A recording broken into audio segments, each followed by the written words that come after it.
গেল ২৯ March shooting চলার সময় তালসারীর সমুদ্রের ঢেউয়ে পৃথিবী থেকে চিরকালের মতো বিদায় নেয় রূপালী পর্দার জনপ্রিয় অভিনেতা রাহুল অরুণোদয় বন্দ্যোপাধ্যায়।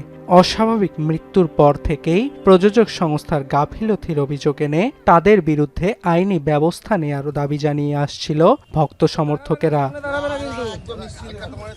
শনিবার মৃত্যুর ৫ দিন পর কলকাতার রিজেন্ট পার্ক থানায় ভোলে বাবা পার কারেগা সিরিয়ালের লেখিকা প্রযোজক লীনা গঙ্গোপাধ্যায় ও শৈবাল বন্দ্যোপাধ্যায়ের প্রযোজনা সংস্থা ম্যাজিক মোমেন্টসের বিরুদ্ধে এফআইআর দায়ের করে পশ্চিমবঙ্গের আর্টিস্ট ফোরাম। এ সময় অভিযোগপত্রে স্বাক্ষর করেন প্রয়াত রাহুলের স্ত্রী প্রিয়াঙ্কা সরকার।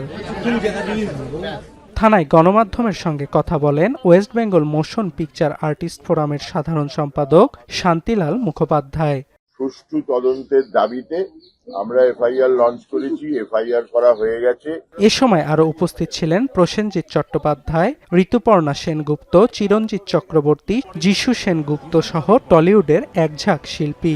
জাস্টিসটা হচ্ছে জানা দরকার, একজন মানুষ মারা যাওয়ার পর এতগুলো উপাখ্যান কি করে তৈরি হয়। প্রয়াত রাহুলকে স্মরণ জানিয়ে শনিবার টেকনিশিয়ান স্টুডিও থেকে রাধা স্টুডিও পর্যন্ত এক বিশাল পদযাত্রার আয়োজন করে West Bengal motion picture artist ফোরামের সদস্যরা।